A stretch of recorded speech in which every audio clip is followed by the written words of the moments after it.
Bien, il faut essayer d'écouter la différence. Pour moi, la première impression que j'ai eue, la première expérience que j'ai eue avec la prière, c'est de regarder mon papa, mon père, le matin.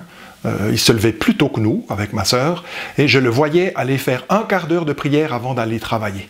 Et souvent, je le voyais ressortir avec davantage d'entrain, davantage d'énergie, davantage de potentiel. Et on est un peu dans une société où il y a un peu le New Age qui plane, les religions orientales aussi, et on a besoin de sérénité, de tranquillité. Mais on vit aussi dans une société de communication. Et en fait, un attel, un portable, vous avez besoin de le recharger. Et alors, si vous essayez de prendre la décision de dire « je vais me mettre sous connexion avec Dieu 15 minutes par jour », vous verrez que la vie change. À force de prier, notre vie, c'est notre vie qui change.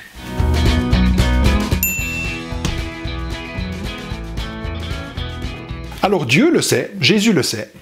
D'ailleurs, il a reproché à ses disciples de dire « Vous n'avez même pas tenu 1 heure de prière avec moi au jardin de Gethsémani. » Et il nous a dit aussi « Quand vous ne savez pas prier, dites « Notre Père ». Donc Jésus le sait. On en fait l'expérience. Des fois, on ne sait pas quoi dire, on est sec, on ne sait pas comment s'adresser, quelle formule utiliser.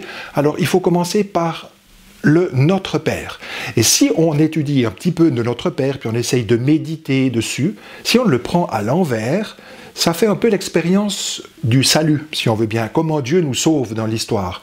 D'abord, il nous a libérés de l'Égypte, nos frères aînés, les Juifs à qui il a parlé en premier, il nous a libérés d'Égypte. Ensuite, il y avait la tentation dans le désert.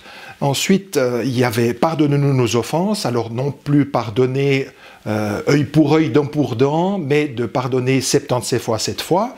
Et en fait, c'est pour arriver à la fin en disant « Dieu est notre Père », c'est Jésus qui nous le dit. Et si on essaye de méditer les paroles du Notre Père, ou bien de prendre une parabole, ou de prendre l'Évangile, eh bien là, il y a Dieu qui nous donne le vocabulaire, et tout particulièrement les psaumes. Donc il faut se nourrir de la parole de Dieu pour savoir comment parler à Dieu. C'est lui qui nous donne les paroles.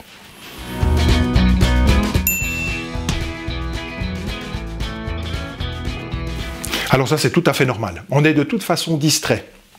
Mais si vous regardez les amoureux, par exemple, s'il y a quelqu'un qui a envie d'aller jouer une sérénade à sa fiancée qui est sur le balcon, il va prendre la guitare, puis il va jouer, puis il va avoir plein de distractions. Mais en attendant, il joue.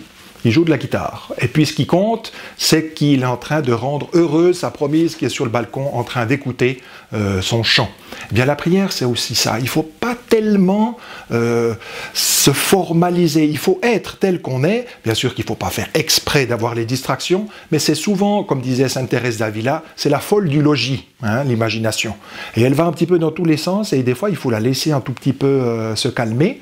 Et puis après, effectivement, on arrive à se trouver dans un climat beaucoup plus serein, et c'est trouver la tranquillité, et surtout, et c'est ça, la prière, c'est parler avec quelqu'un. Le christianisme, c'est pas une théorie, c'est pas une construction intellectuelle uniquement, mais c'est d'abord une personne.